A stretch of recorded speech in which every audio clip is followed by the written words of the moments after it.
Good afternoon, everybody. Hello. Happy Monday. It's going to be a great week. I have very long things, long toppers at the top. Just warning you all, no falling asleep, please.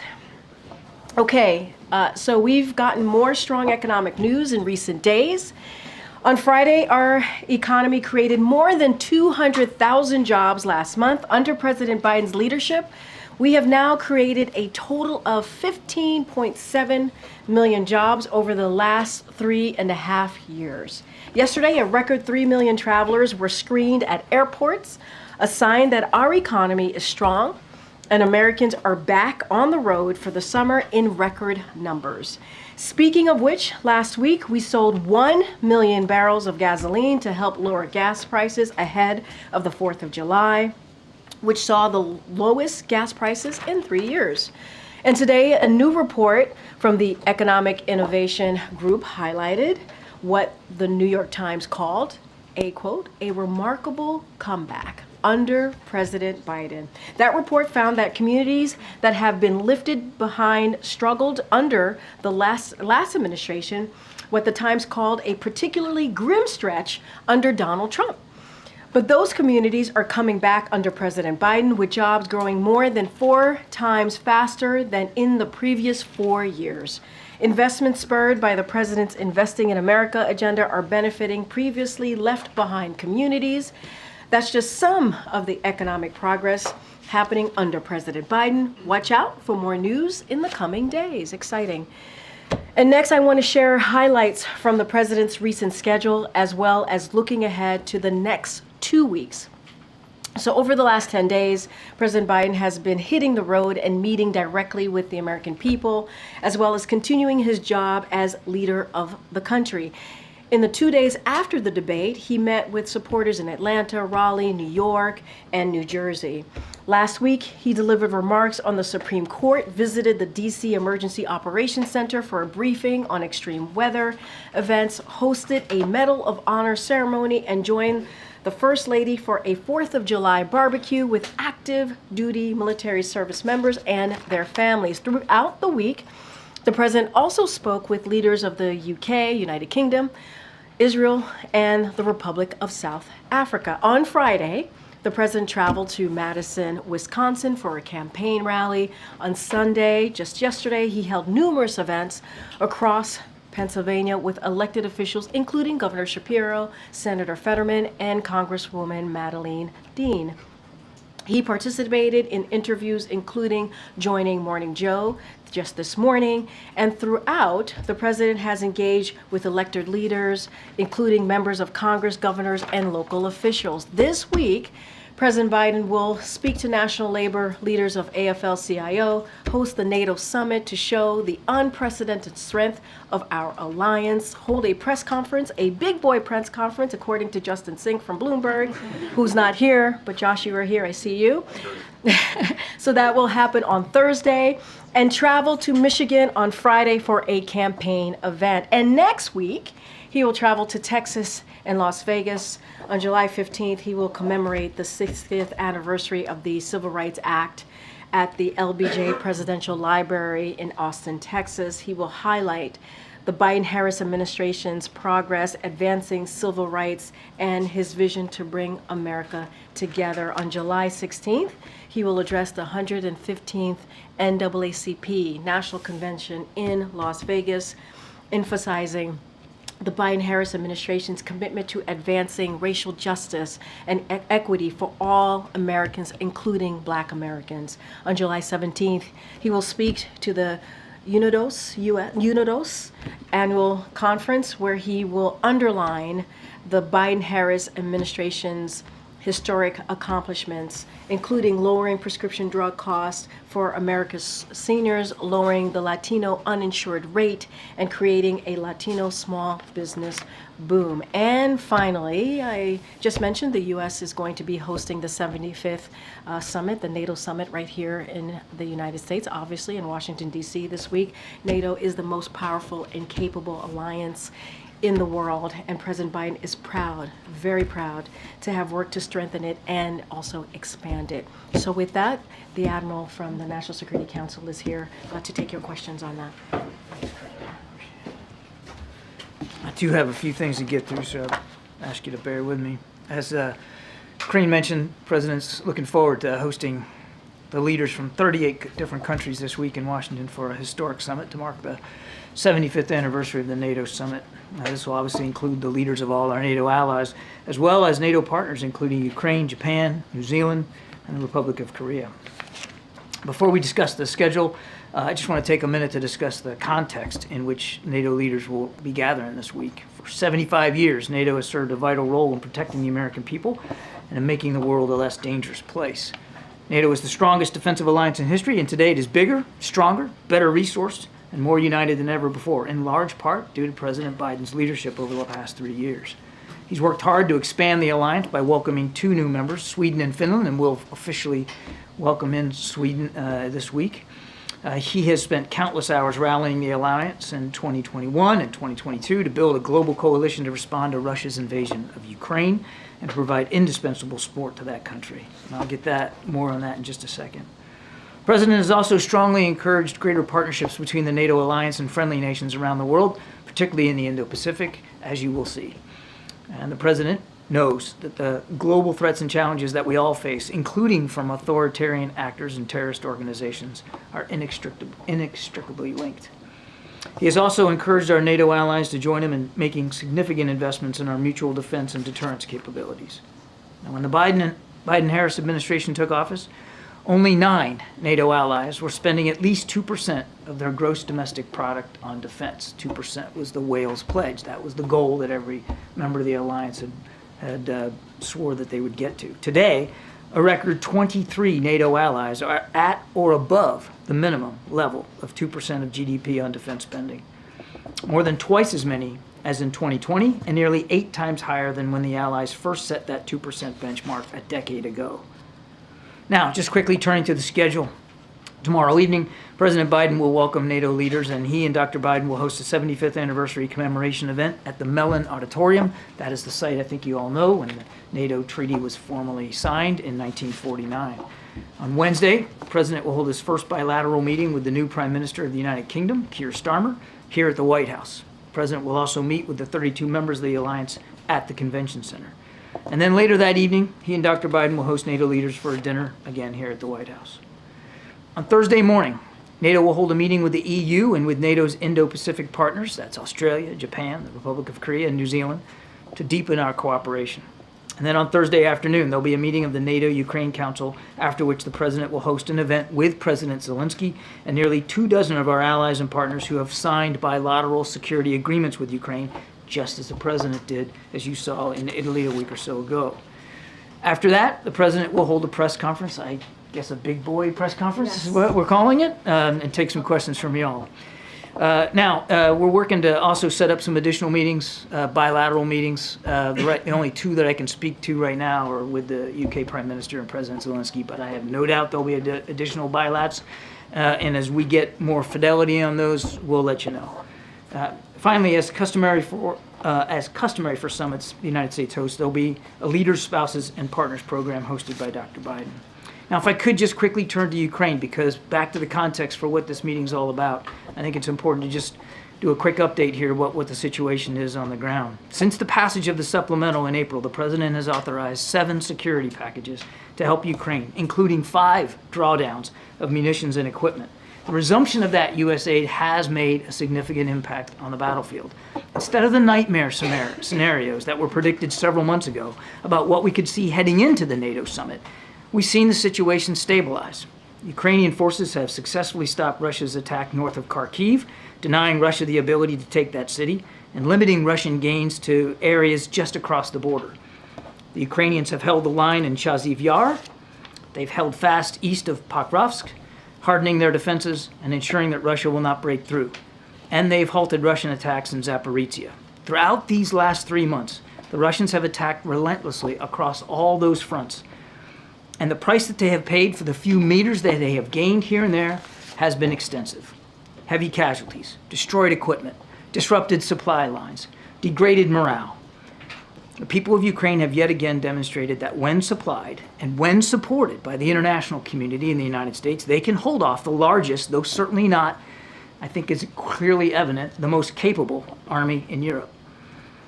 Their success is not just limited to the front. Ukraine has put U.S.-provided ATACMS, the long-range strike missiles, to good use in Crimea, destroying Russian surface-to-air missile systems, command nodes, airfields. They sunk the last cruise missile-capable warship in the port of Sevastopol, and the Russian Black Sea Fleet has now fled Crimea in response.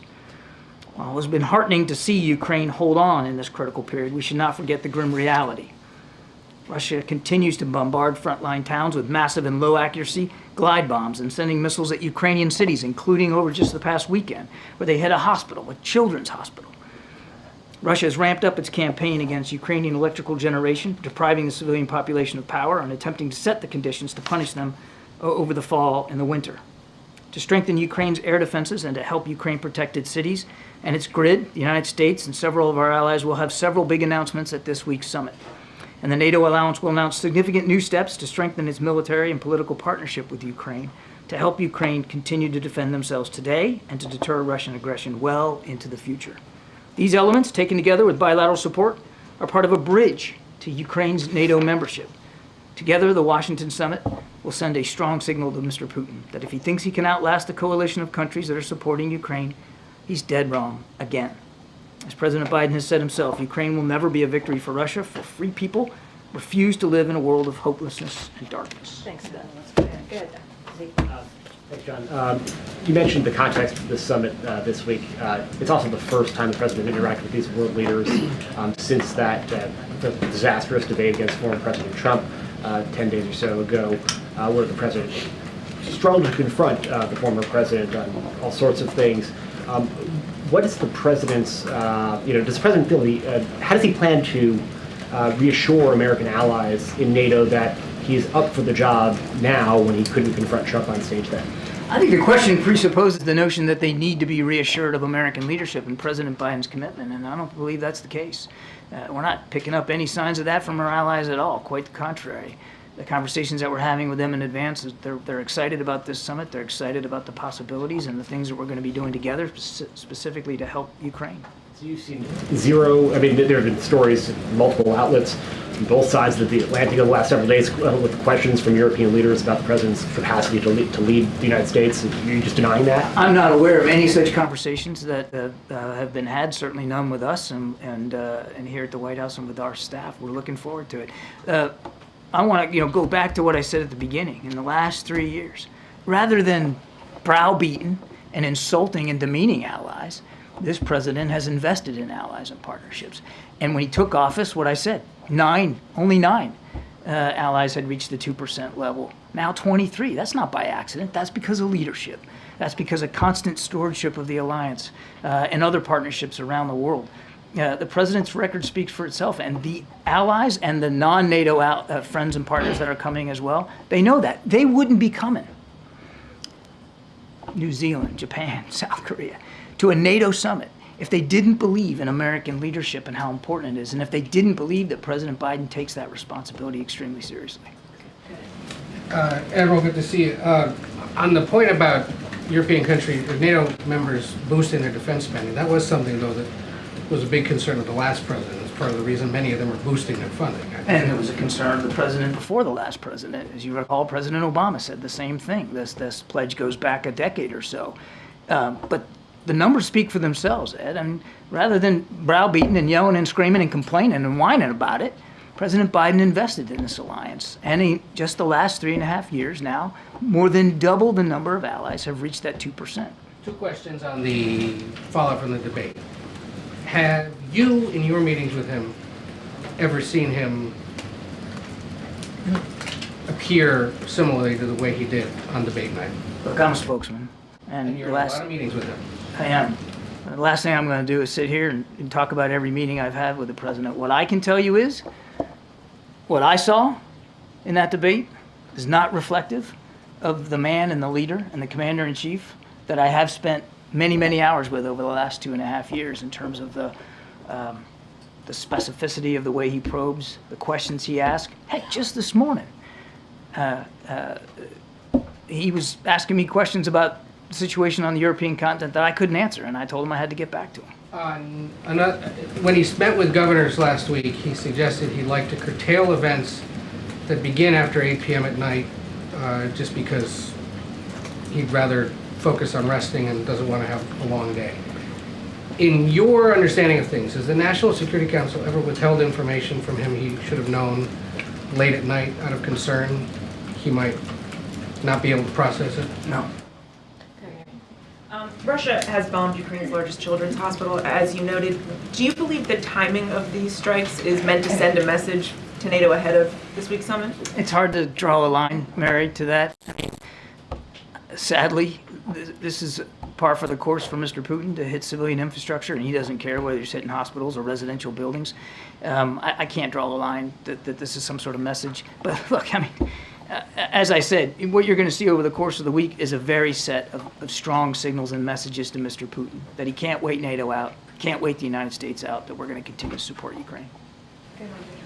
I'm sorry. Okay. I just wanted to ask about the air defenses and some of the sort of deliverables that are coming out of the NATO summit. Can you walk us through what you think will be happening in terms of any additional commitments in addition to the funding packages that have come?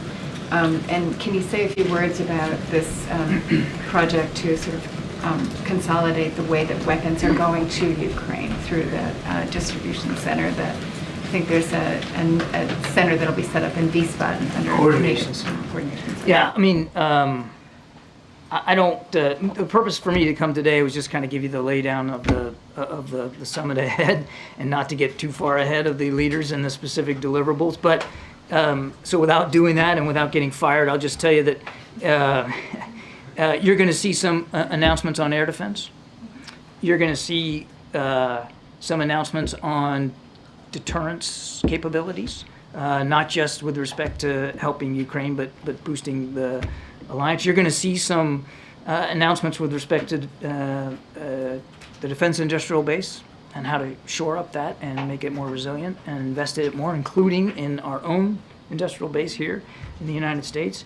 And you're going to see, as I alluded to, some discussion about Ukraine's path to NATO and what that can look like, and a reaffirmation of what the president has long said, that NATO is in Ukraine's future. Just to follow up on that, can you say whether the word irreversible will be in the communique? I'm not going to get ahead of the specific language one way And or then the just other. on Israel and Gaza, can you say anything about the Israeli response to the Hamas response to the ceasefire proposal? Lots of responses. So no surprise to you all, I'm not going to negotiate here from the podium in public. I would just tell you that there has been some back and forth. As you know, we have a team in Cairo right now that includes Brett McGurk and the director of the CIA.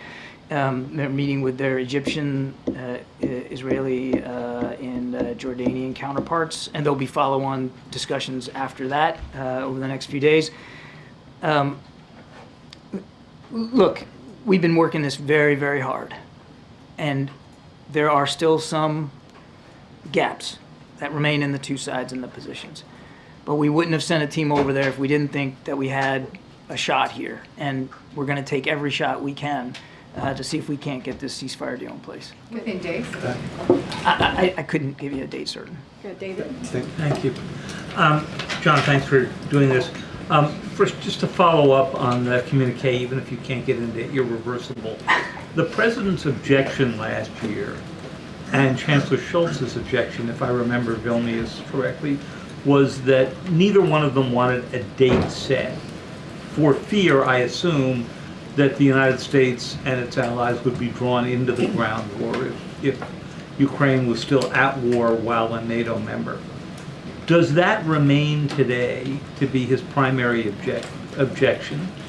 Is he willing to do wording that just is short of a date? Because even if you do the word irreversible or not, it doesn't really change the meaning very much of what you published in Vilnius. And I have a second on just the level of... Look, I'll make this simple but unsatisfying. Again, I'm not going to get into the text and the discussions about what the draft's going to look like, David. I think you can understand that. But I do think your question is important to provide some context to. The president still believes that NATO is in Ukraine's future. What that future looks like depends on an awful lot of factors. Right now, you got a war going on inside Ukraine, and the focus rightly's got to be on helping them win that war. And we are, as I detailed in my opening statement. Number two, for any country that wants to join NATO, any country, and it's an alliance of democracies, democracies have to meet certain guidelines, particularly when it comes to governance. And we are and will continue to work with Ukraine on reforms that are necessary for any democracy that wants to be a member of NATO. And then the third thing I'd say is, it's a unanimous vote. Everybody has to be on board with that, and that can take some time as well. So the focus is on making sure that they can win now, and that we can continue to work with Ukraine so that there is a path to NATO. The last thing I'd say is back to the bilateral security agreement that the president signed with President Zelensky at the G7 in Italy. I mean, we're one of many other nations that have done that too, because we know that whenever this war ends, however it ends, and whatever the border looks like, Ukraine's still going to have a long border with Russia that's going to need to be defended. And they're going to need the reassurance of being able to put forth a capable and competent defensive capability against Russian forces going forward. And that's why we're making sure that there are things in line to make sure that Ukraine can defend itself. One follow-up on that. You mentioned that it was 10 years ago that the 2%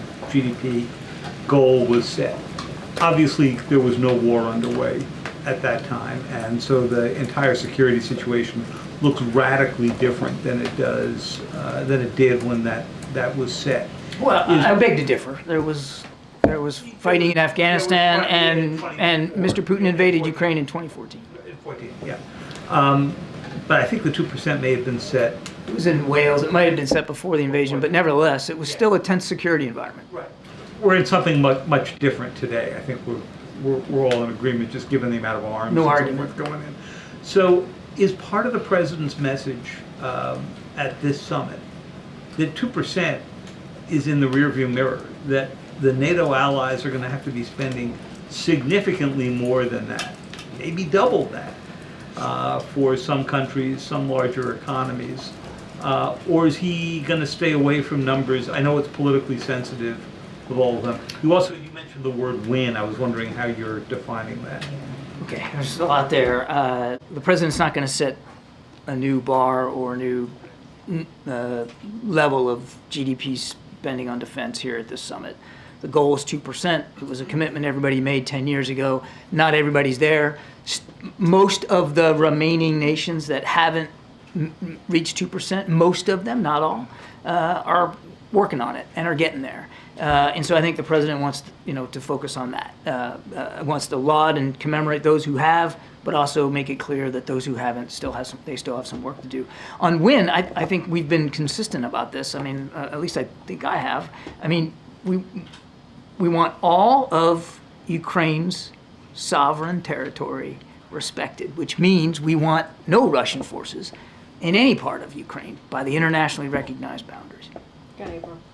John, you just said, answering a question to Zeke, you're not picking up on signs of allies needing reassurances when it comes to President Biden. But the allies also look for a secure United States. Have you heard any conversations from the allies about issues of the elections process here, what they've been seeing, and the stability of the United States in the next few months, couple of years, etc.? I'm not aware of any specific conversations with respect to our domestic political situation. But look, April, we watch the domestic political situation of our allies and partners, of course, like we did with the UK and with France over the weekend, and we have no doubt that they're watching ours as well, and that they'll be watching our election with a lot of keen interest. We certainly would expect that. But I'm not aware of any conversations that we've had at senior levels here, at the NSC or elsewhere at the White House, from allies specifically about this particular election. The European Union, who gathered reporters a couple of years ago, with concerns about democracy here? They might be talking to y'all, but I'm not aware of any specific conversations here. Just want to circle back, Admiral, on Ed's question. So you said broadly that the president, in your view, is not represented by what was on the debate stage. Then you gave us an anecdote about a meeting today where he was engaged and so forth. Are you saying you have never encountered a situation where you thought that he was displaying any of those symptoms or affectations or something that would give pause, or are you just declining to answer one way or another? Well, I'm a little uncomfortable answering these kinds of questions because as a spokesman, my job is to be an advisor and counselor, and I don't think it's appropriate for a spokesman to... Yeah, I did because I wanted to make it clear. So, yes, I'm uncomfortable with these kinds of questions, but to answer your specific question, in my experience, the last 2.5 years, I have not seen any reason whatsoever to question or doubt his lucidity, his grasp of context, his probing nature, and the degree to which he is completely in charge of facts and figures. And if he isn't, what I've seen is, because it happened to me this morning, when he isn't and when I can't be in command of those facts and figures, I have to fess up and go get the information that he's asking for. And he asked me some questions this morning I didn't have answers for. Okay, Nadia. Thank you, Karine. Two questions on the Middle East. Israel has conducted the largest seizure of land in the West Bank, which undermines the president's vision for two-state solution. So why the White House has been mum on that, and will the president... Yeah, no, it's not that we've been mum. There was a statement put out by the State Department about this call for settlements. Nothing's changed about our view that settlements continue to be counterproductive to peace and stability and the possibility of a two-state solution. We don't support that. Okay, and second, you mentioned about the Ukraine and Russia in terms of the civilian casualties. The UN said today that actually half of the facilities of UNRWA has been hit, and 520 people have been killed in addition to the aid workers. So do you still believe that Israel is doing what it takes to protect civilian lives, including women and children? We certainly believe that they need to continue to do more to protect innocent civilian life. Not doing much. I mean, I've been asking this question for 9 months. Your question wasn't about what they're doing or not doing. Your question was, do we believe that they should do more? And my answer is yes, well, they need to do more to protect civilian life. And we're going to continue to have conversations with them about how they're prosecuting these operations. Thanks, John. Just sticking with the Middle East, but connecting it to the other big story.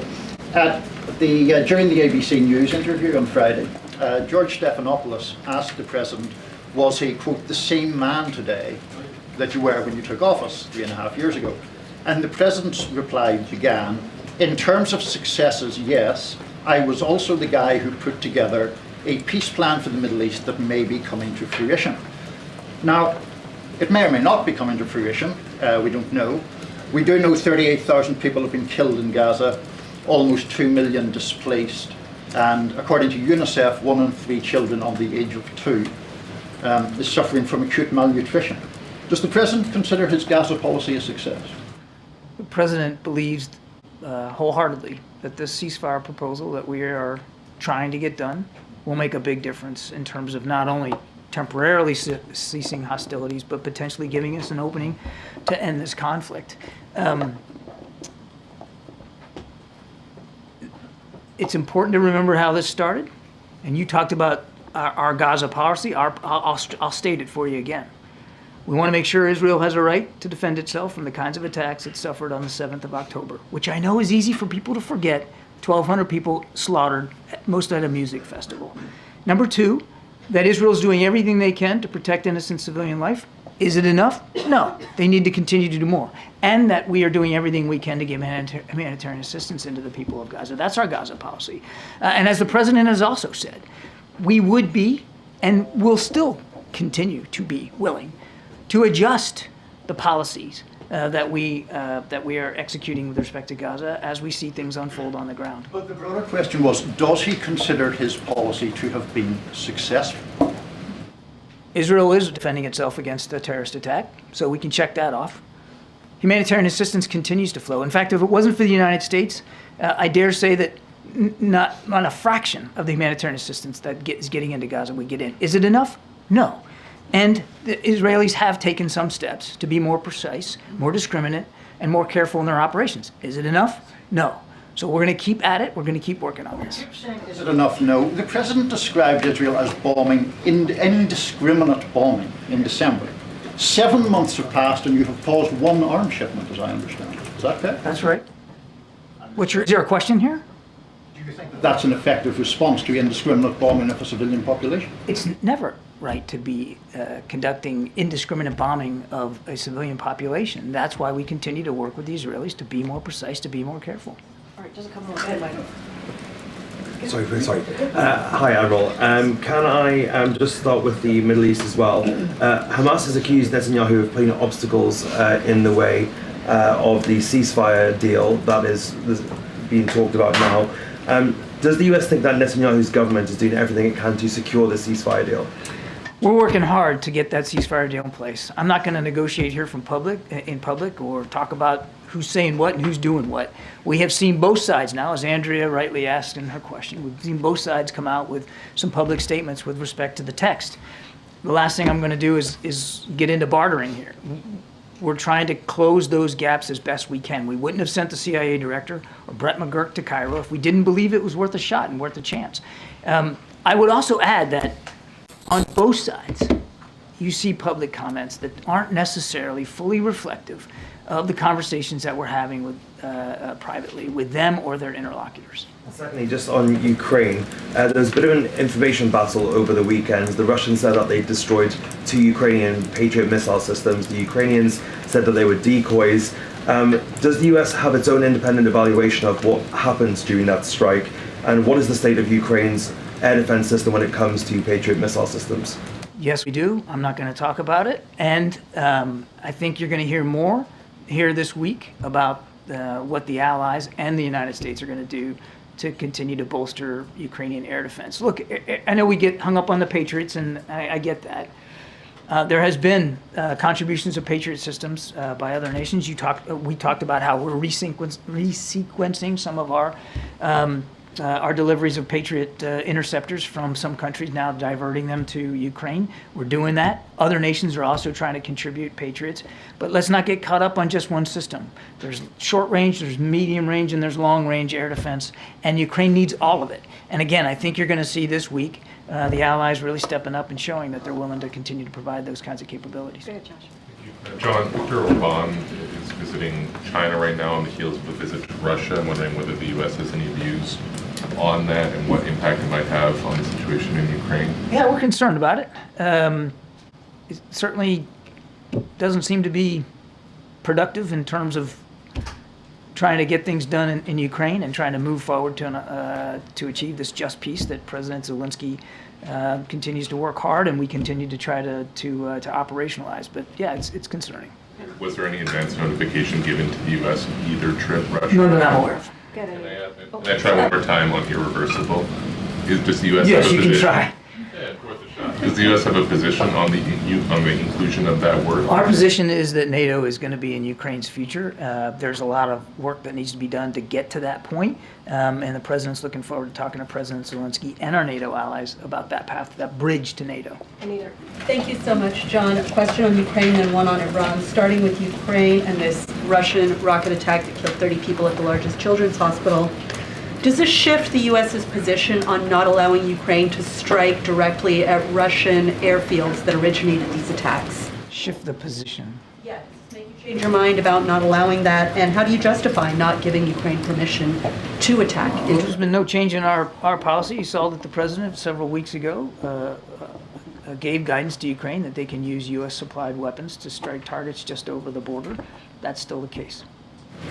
On Iran, we've heard the U.S. say that this presidential election was not free and fair, that they have doubts that this is going to change anything meaningfully, but we've also heard the U.S. say that they will negotiate or do diplomacy with Iran when it serves our national interests. So is the U.S. now ready to resume nuclear talks, other talks, or make any diplomatic moves with Iran in light of this new president? No. Okay, Ariel. I'm sorry.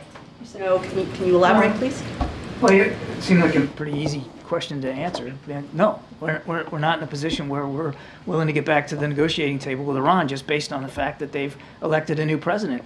They're still supporting terrorist groups like Hamas and Hezbollah. They're still supporting the Houthis as the Houthis attack ships in the Red Sea. They're still attacking shipping as well. And they're still supplying drones and drone technology and drone expertise to the Russians so that the Russians can continue to kill innocent Ukrainians like they did over the weekend. So no. A bit more moderate. Do you see any opening? We'll see what this guy wants to get done, but we are not expecting any changes in Iranian behavior, sadly. We got Ariel, go ahead. Thank you so much.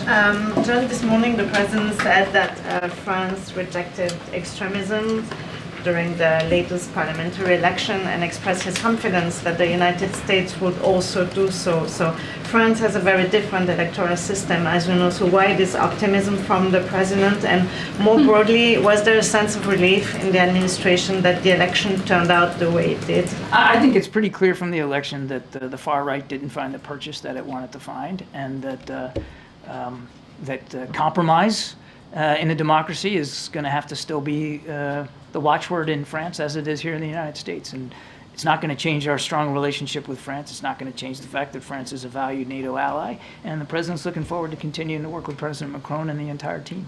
All right, last question, go ahead. Thank you, Corinne. Thank you, Admiral.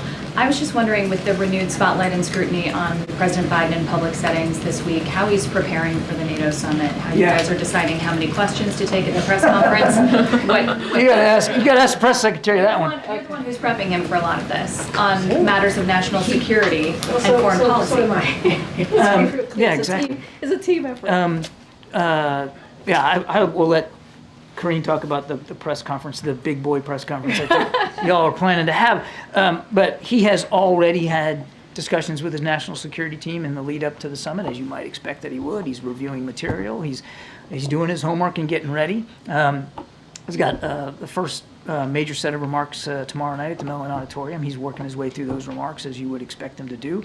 And he's getting ready for at least the 2 bilateral meetings that we know he's going to have specifically with the new Prime Minister of the UK and with President Zelensky later in the week. So what I have seen from my perch is the normal amount of preparatory work that he does before a major international conference. No different than how he prepared for the G7 or for the events in Normandy or previous international fora. So it's pretty typical from what I've seen. And do you expect Vice President Harris to play a role in the events this week or to take any meetings during the time that she'll be in Washington? I can't speak for the Vice President's staff and team, but I can have them get back to you about what her schedule is going to look like.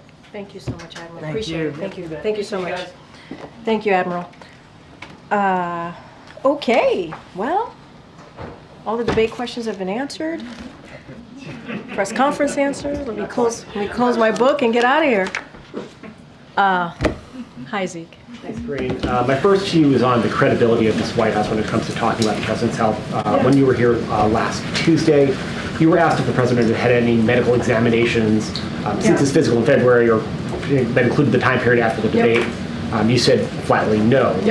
3 days later, you admitted the president had a quote, short check-in with the medical team thereafter. I mean, those are two very different answers. No. Actually, if you were to listen to I think I did a 30-minute gaggle on Friday, 30 minutes with I think it was with the pool, and I said he did not have a medical. I cleared it up. You're right. You're correct.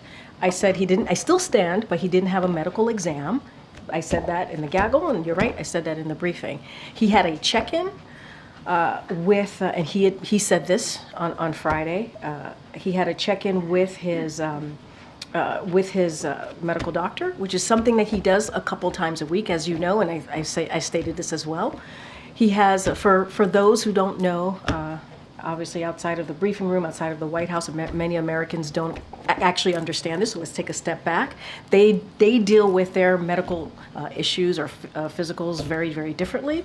They are they are lucky if they get to see their doctor once or twice a year, right? They have to get in a car, they have to either take public transportation in order to make that happen. The president's medical unit is literally down on the other side of the colonnade, is just down the steps from the residence, and so a couple times a week. He does a check-in, a verbal check-in with his doctor while he's exercising. That is something that happens often. Matter of fact, he did a check-in today because I know folks were going to ask about if he was tested for COVID. He was not.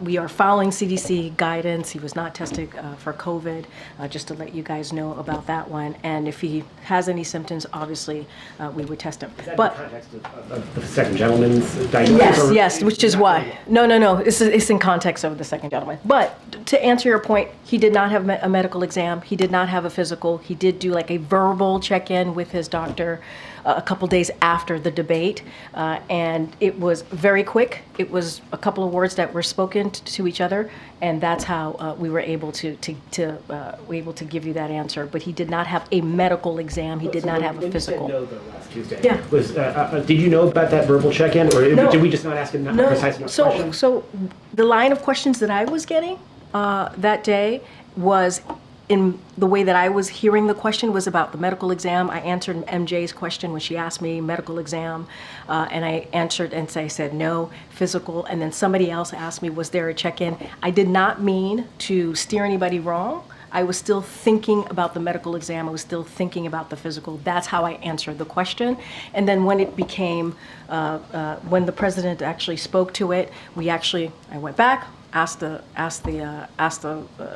medical doctor, and he said they had a verbal check-in. That's what he said. But in answering the question, I was talking about the medical exam. I was talking about the physical. And then two quick ones. There's been a lot of reporting in the last 24 hours about a Parkinson's expert who's come to visit the White House almost a dozen times over the last year or so, including at least one meeting with the president's physician.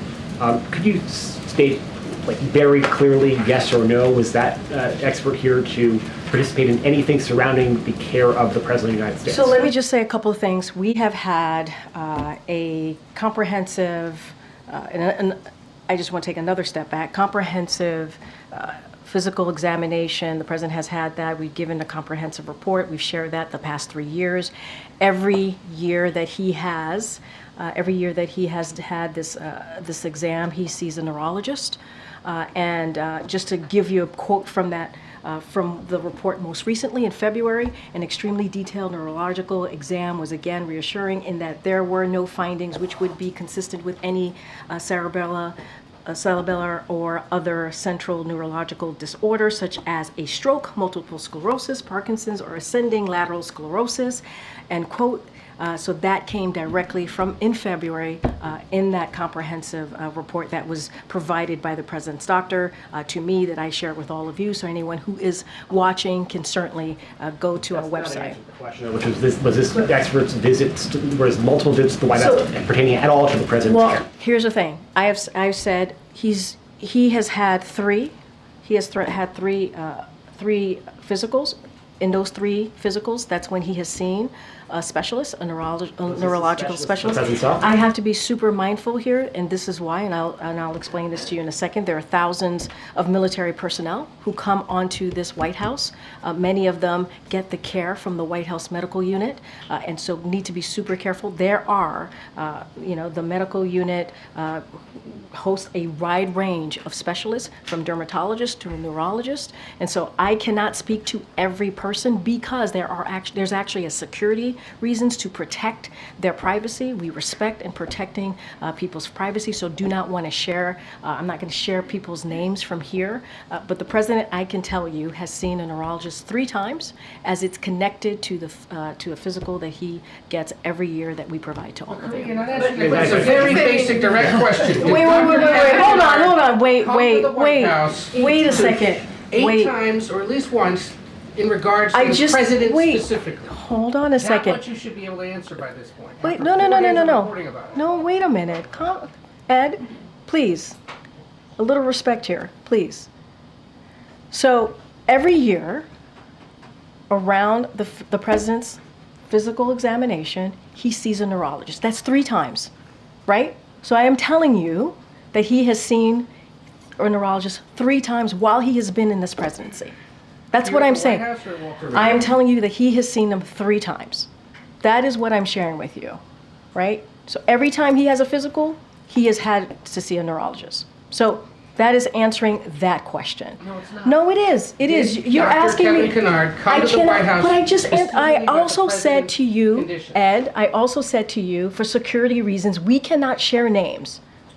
We cannot share names.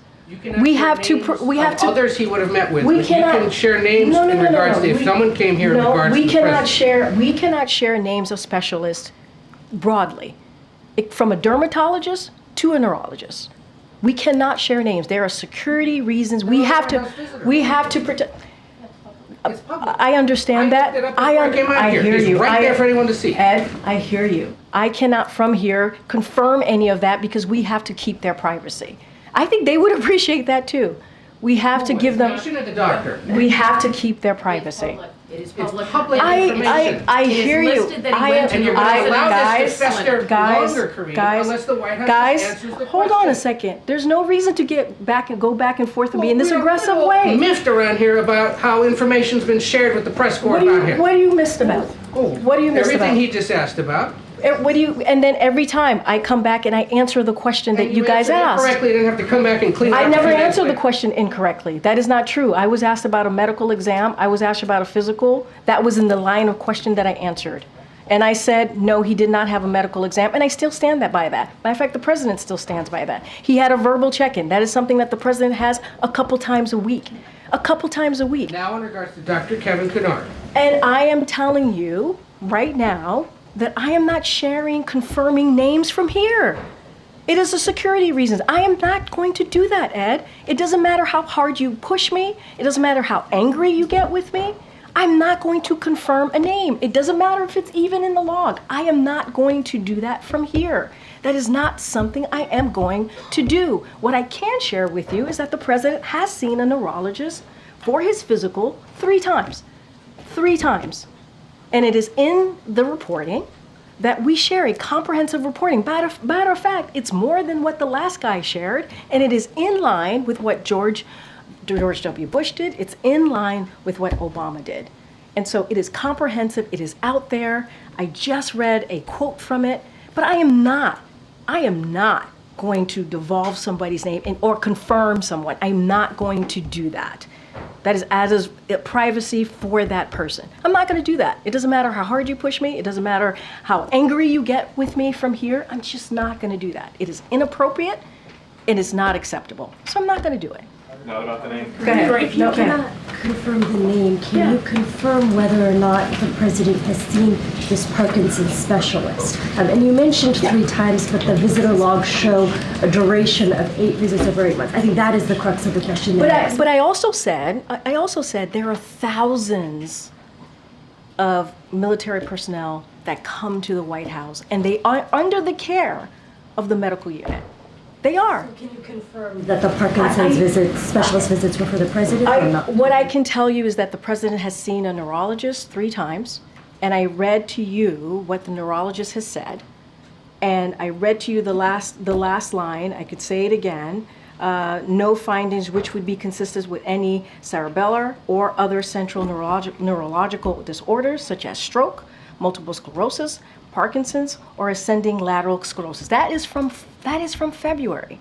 That is coming from February. That is what the medical unit, the president's doctor, shared. And I said to you, it's happened 3 times. Each time there is a physical that occurs, and we put out a comprehensive report. That is when he has been able to see a specialist. So that's what I can share. Question on this. Has the president, you mentioned Parkinson's, multiple sclerosis, all of these things. One diagnosis that we have heard of, potential diagnosis, is hydrocephalus, which is fluid buildup in the brain.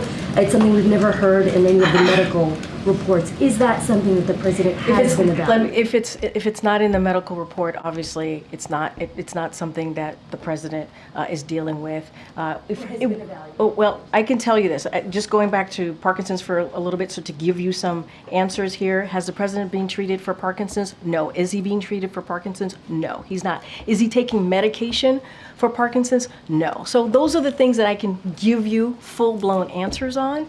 But I'm not going to confirm confirm a specialist, any specialist that comes to the White House out of privacy. Question is, will the president go to the Hill today? I know we saw his letter. Is he intending to have this conversation face to face with him? So look, the president, obviously this is someone who is a senator for 36 years, who was the president of the Senate as when he was vice president for 8 years, and he truly respects the members of Congress, and has always and will always do that, especially as a former senator. And I will say, and you've heard us say this before, or most recently, is this is a president who's won the primary, right, by 14 million votes, 87%. Of those votes, so certainly. And look, I don't have any engagements to read out, outside of that. But I will say that the president was in Pennsylvania. I just mentioned at the top, he got to see Senator Fetterman, Senator Casey. He also got to see Congresswoman Dean. He spent some time with them. They traveled across Pennsylvania. And I will say, when the president gets knocked down, he gets back up. This is quintessential Joe Biden. And there are a long list of other congressional members who have shown their support for this president. I don't have anything else to read out. You saw the letter. The letter was, I think, pretty clear on where the president stands, and I'll just leave it there. Yeah. You've noted that there are thousands within the Walter Reed system who may be treated by a specialist who visits here at the White House, but this neurologist had a meeting with the president's physician, with his doctor. You're refusing to say if he was here to evaluate the president or if he was consulting on the president's health, so what then was that meeting about? And I will say that Dr. O'Connor leads the medical unit. He leads the medical unit. No, because we will not confirm or speak to names that you're providing to me. It is out of security reason, is out of protecting someone's privacy. We're just not going to do that. But they are. The reason that I mention that is because there are 1,000 military members that do indeed use the White House medical unit. They do. They get care from that. We're talking about the President of the United States. Guys, I'm trying to answer the question so you can connect the dot that there are multiple neurologists that come, not neurologists, specialists that come through here because there are more than 1,000 medical military personnel here, But you certainly could clear this all up just by saying what he was doing here and if it was connected to the president, yes or no? I am not going to confirm a particular neurologist, anybody. It doesn't matter if they're a dermatologist or a neurologist. I'm just not going to do that. I shared with all of you that the president has been with the neurologist 3 times as it relates to his physical, 3 times. So I'm just not going to do that out of security reasons, out of privacy. It is not something that I'm going to do. A measure of privacy, we have to be able to give people from here. One other question. The president's doctor, you say, has seen no reason to evaluate him for Parkinson's since his physical in February. Is that based on these verbal check-ins that you've been describing, based on his public appearances? Wait, say that one more time. You've said that the president's doctor has seen no reason to evaluate him or reevaluate him for Parkinson's since that physical in February. What is that based on? Is it these verbal check-ins? I never said That's that. what the White House has said. Well, what I have said is is that he just had a physical just in February, and the physical was very clear. It was a comprehensive physical.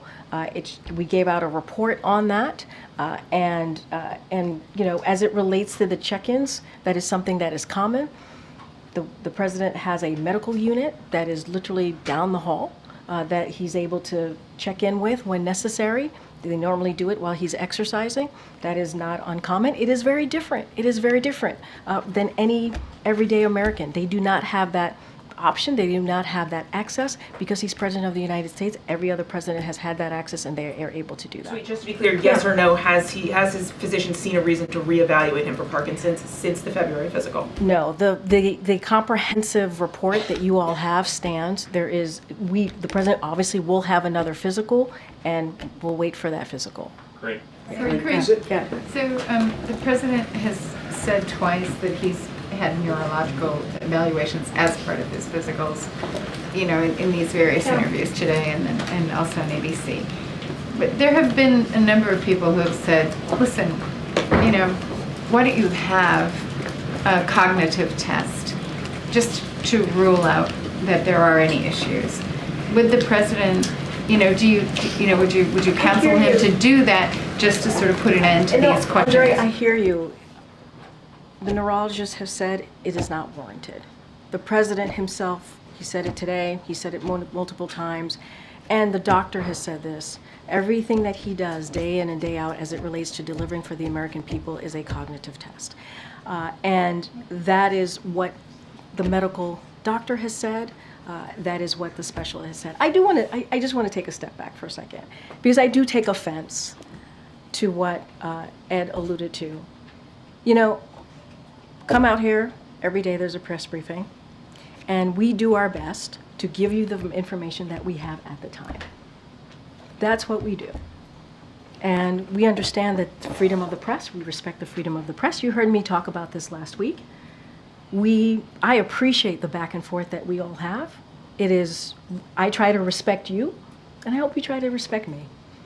And we literally do everything that we can. My team does everything that we can to make sure we get the answers to you. That's what we do. And sometimes we disagree. Sometimes we are not in agreement. But you know what? That's democracy. That is what is important, to have that healthy back and forth. And so to say that I'm holding information or allude to anything else is not unfair. It's really, really unfair. I think people who are watching and have been watching this briefing for this past week could say that we are doing our best in this briefing to provide the information that we have. And I will admit, I will be the first one to admit, sometimes I get it wrong. At least I admit that. At least I admit that. And sometimes I don't have the information. And I will always, always admit that. But I do take offense to what was just happening at the beginning of this briefing. It's not okay. Go ahead. We are seeking clarity. I understand that. And I think what we're trying to say is when a name is in a public record on a WAVES form, that it is in the public domain. Yep. The president could authorize that his medical records or additional medical information could be made public, because he could waive HIPAA, he could do those things. Yep. And if he chooses to do that, we would like to know more. Part of the reason we are pressing here is that we are not clear on what has happened, and therefore the American people to whom we report don't have a sense of it. So that's what we're trying to do. Yeah. And so But the personal attacks is not okay. And we want to have a I just want to be positive. very, very clear here. So the question is, one question is, after a debate that drew days and days and days of scrutiny, why hasn't the president had an in-person physical check-in? Maybe blood work, maybe other things, Yeah. because when he said he was seen, I certainly thought he had been physically seen, not a phone check-in. No. So and that's part of what we're saying about how Yeah. information comes out in waves, and then we may have a 100%. different impression. So And I totally this understand that. dominated his presidency Yeah. for 10 days, and he could submit to another exam, a full exam, partial exam, whatever. He can waive his right to make things public. None of us are asking about the military members who might be seeing a physician here. None of us. We are only asking about Yeah. the president's well-being. Understood. And so that's why we want to understand. When you see on the public records that a physician with his specialty has come to the White House, gone to the residence clinic, and met with the president's physician, we feel like there is more to be said there, and that's what we're asking. And I understand that, Kelly O, and you know I respect you wholeheartedly, and I've known you for some time. We want to be also, because we are talking about someone whose name who is out there, and I understand. I get it. It's in the law. I get that. It's in the law. What's the security concern?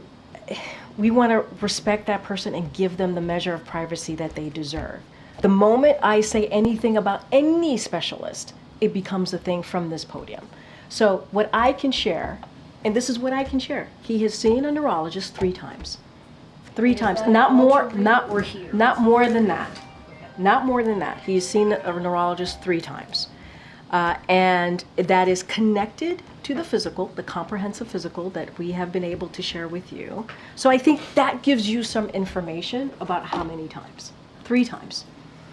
And the reason why I am sharing that there are thousands of military personnel, so you also have an understanding, because there are 1,000 military personnel that comes here, and that not just comes here, but under the care of the medical unit, right? They get care from the White House medical unit, there tends to be dermatologists, from dermatologists to neurologists who come through here because the White House medical unit is indeed caring for folks. So I have confirmed 3 times.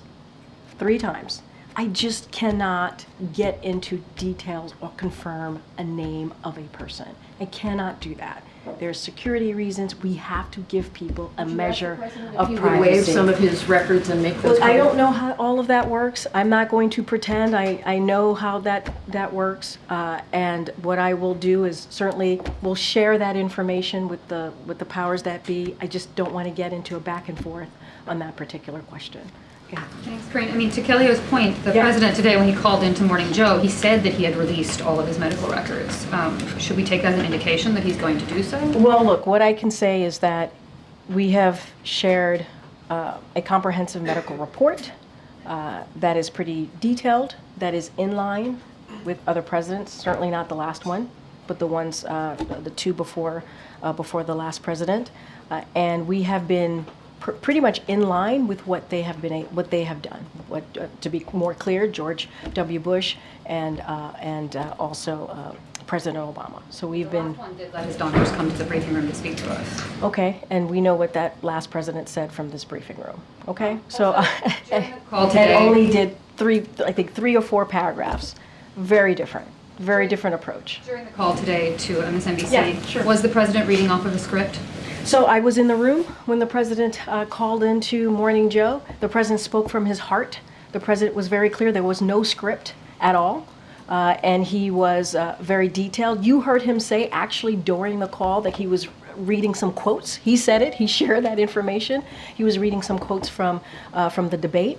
So he shared that with you. What you heard was a passionate interview. It was about 18 minutes. He talked about and laid out his vision for this country. He talked about how he wants to make sure we move forward. I want to be really careful because he also talked about the campaign, which I can't do from here. But he I think it was incredibly powerful. Quotes, but not from a script? Nope, it was not a script. In a big boy press conference, how many questions should we expect that he is going to take? So look, it is going to be a solo press conference. It is going to be certainly more than a 2+2.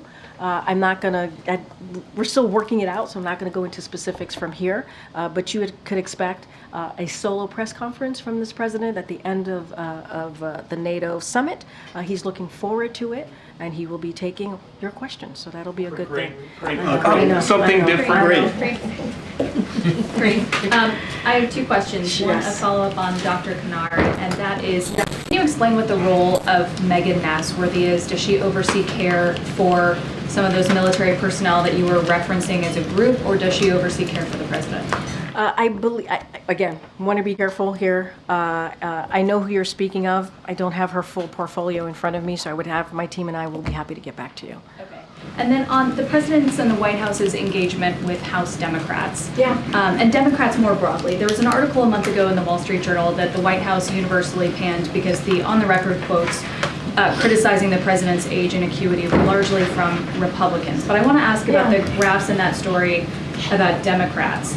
It said that the From White that House... same story. From that same story. It said that the White House kept close tabs on the Journal's interviews with Democratic lawmakers, and after the offices of several Democrats shared with the White House either a recording of an interview or details about what was asked, some of those lawmakers spoke to the Journal a second time and once again emphasized Biden's strength. They quote Congressman Gregory Meeks, a New York Democrat, saying, "They just, said that I should give you a call back."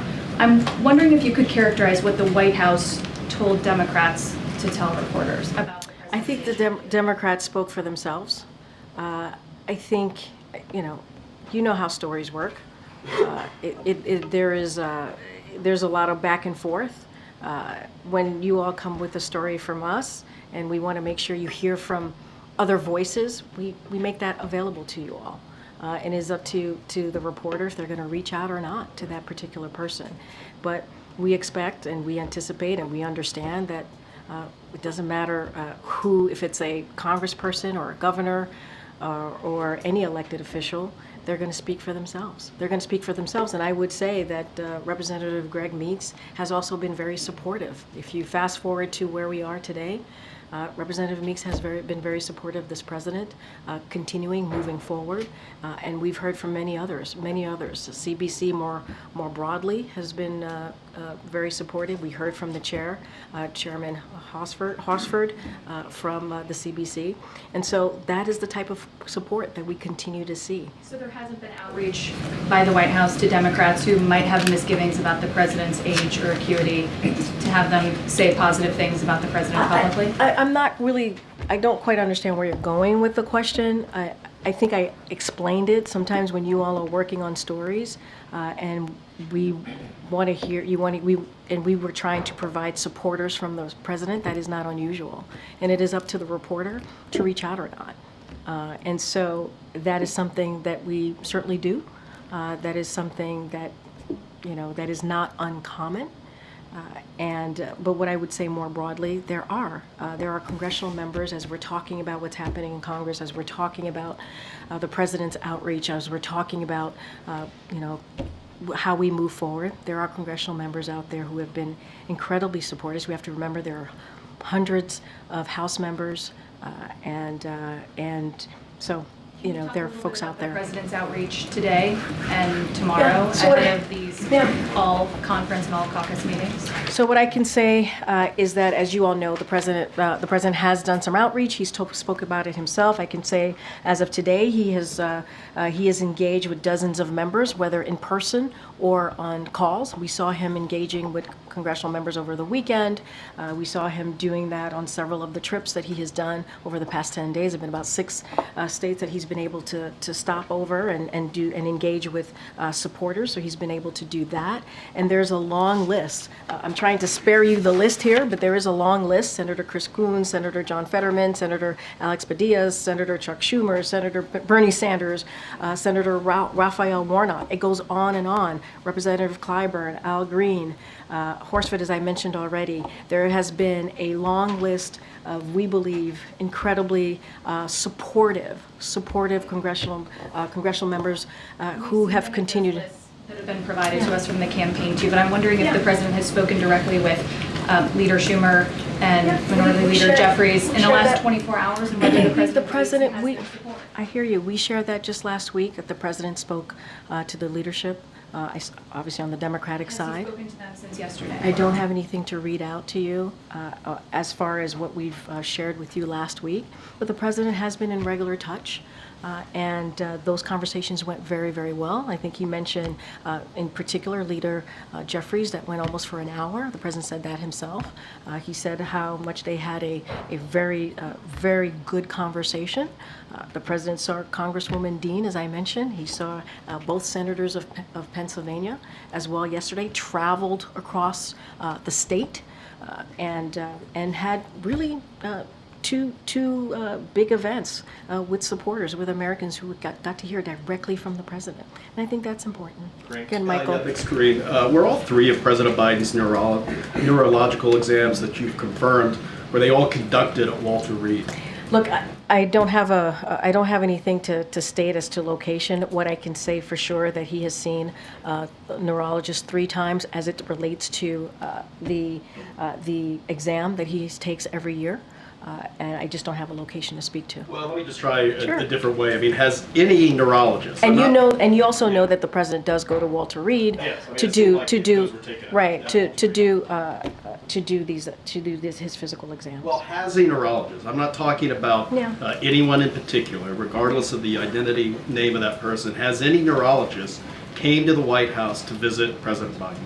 What I can tell you during those exams that we have been able to do every year for the past 3 years, and there's a comprehensive exam that we share, a comprehensive report that we share with all of you. He has seen a neurologist. And that's why I'm trying to clarify. It seems like those were taken at Walter Reed.